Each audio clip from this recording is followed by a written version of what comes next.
Bro, how do you actually know that what you believe is actually true? You say you can't do it. How do you know? You say it's not gonna work out. How do you really know? Because it's like a lot of times, right? We think that our beliefs are facts. Should we even say facts to a whole bunch of people? Like, yeah, facts, bro. But it's like, is that really true 100% of the time? Because if it's true a million times, it is wrong one time. Then it's not actually a fact.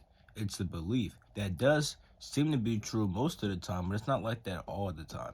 So it's like sometimes, bro, no, and I hope you know the ratio's not always like that. It's not always freaking a million to one, you know? Like, it's not always like that. Sometimes it'd be like 50-50 type. So it's like, how you know that's really true for real? Like, how do you know that what you believe is actually true?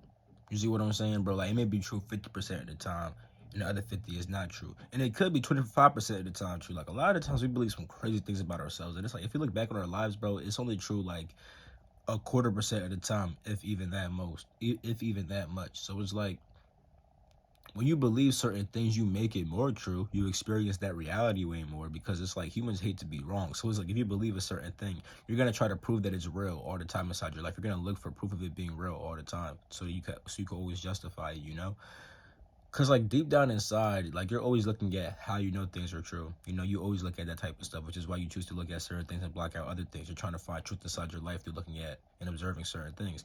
But the thing is, if you start consciously trying to see how do I know if this is true, then you'll stop doing this. Because a lot of people, right, will believe that, like for either example, let's say you believe that you're ugly, right? All right, boom.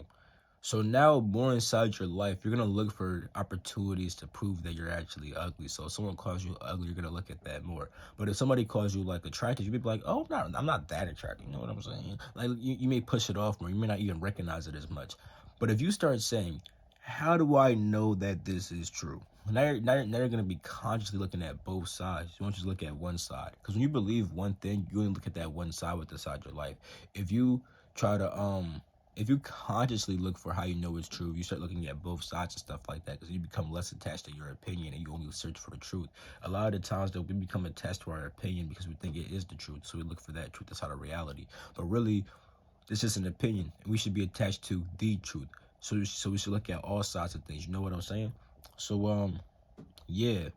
How do you know that what you believe is actually true, bro? You could doubt yourself so much, but how do you know the doubt is actually true, bro? You know what I'm saying, bro? Like a lot of the things that we think are facts are a lot of times just opinions. Like a fact is 2 + 2 = 4. That's always gonna be true. But it's like whatever you believe may not always be true. So you gotta really find out how you know it's really true.